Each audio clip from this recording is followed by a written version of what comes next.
प्यारे बच्चों, आज हम विज्ञान में पहला अध्याय करेंगे जिसका शीर्षक है पादपों में पोषण।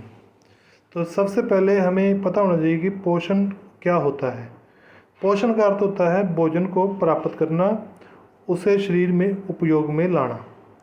जैसा कि आप सभी ने पिछली कक्षा में सीखा है, हम सभी को प्रोटीन, कार्बोहाइड्रेट, वसा, विटामिन, खनिज आदि चाहिए होते हैं और ये हमारे शरीर में के लिए बहुत आवश्यक हैं। इन्हें हम पोषक कहते हैं।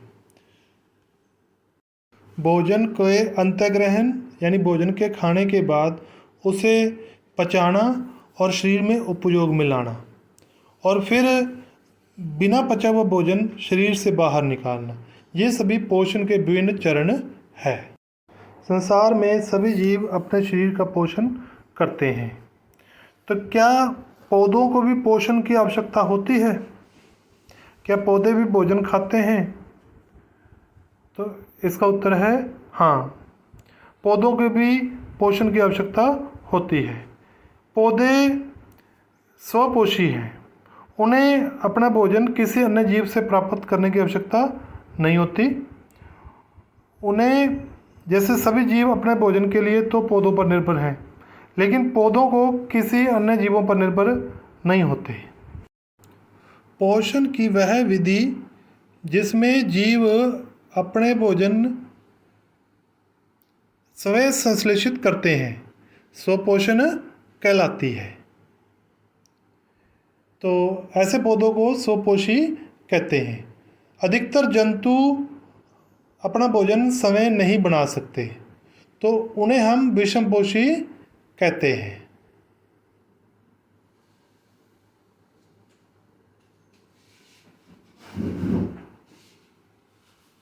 अब प्रश्न ये है कि पौधे की किस भाग में खाना बनता है?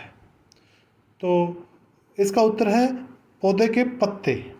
जो पत्ते हैं पौधे की खाद्य फैक्ट्रियां हैं। तो पत्तों में पौधों का भोजन तैयार होता है।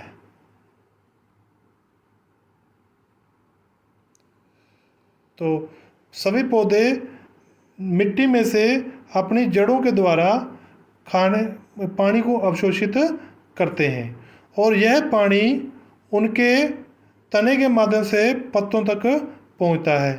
और पत्तों के अंदर भी छोटे छोटे छेद होते हैं, सुराख होते हैं, जिनके द्वारा कार्बन डाइऑक्साइड पत्तों में प्रवेश करती है। तो पत्तों के अंदर पानी और कार्बन डाइऑक्साइड दोनों पहुंच जाती हैं। फिर वहाँ पर सूरज का प्रकाश भी पौधों को प्राप्त होता है। पत्तों में एक हरे रंग का वर्णक होता है जिसे क्लोरोफिल कहते हैं। ये क्लोरोफिल जो होता है उनको अपना भोजन बनाने में मदद करता है।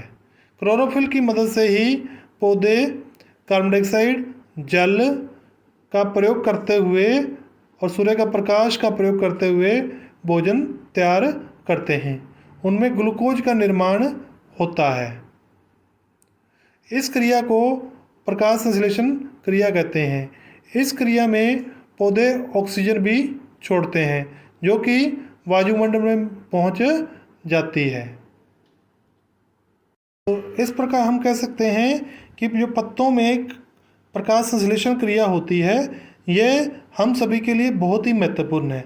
इससे एक तो भोजन तैयार होता है, क्योंकि पौधों द्वारा भोजन ही हमारे खाने के लिए हमें प्राप्त होता है। हम सभी पौधों के भोजन पर निर्भर हैं, और ऑक्सीजन भी हमें प्राप्त होती है। यदि हमें प्रकाश संश्लेषण ना हो तो सभी जीवों को भोजन नहीं मिलेगा और ऑक्सीजन की भी कमी हो जाएगी। ऐसी स्थिति में धरती पर जीवन भी संभव नहीं हो सकता। अतः हमें एक चीज़ अवश्य करनी चाहिए, कम से कम अपने जन्मदिन पर एक पौधा जरूर लगाना चाहिए।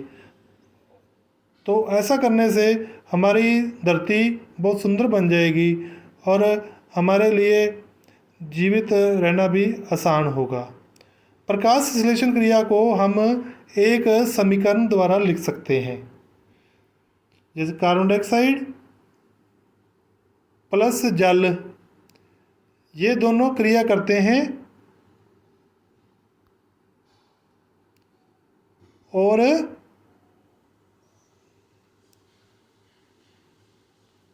कार्बोहाइड्रेट और ऑक्सीजन प्राप्त होती है। तो इस क्रिया को हम लिख सकते हैं समीकरण के द्वारा। अब सभी बच्चे ये प्रश्न करेंगे, लिखेंगे और याद भी करेंगे।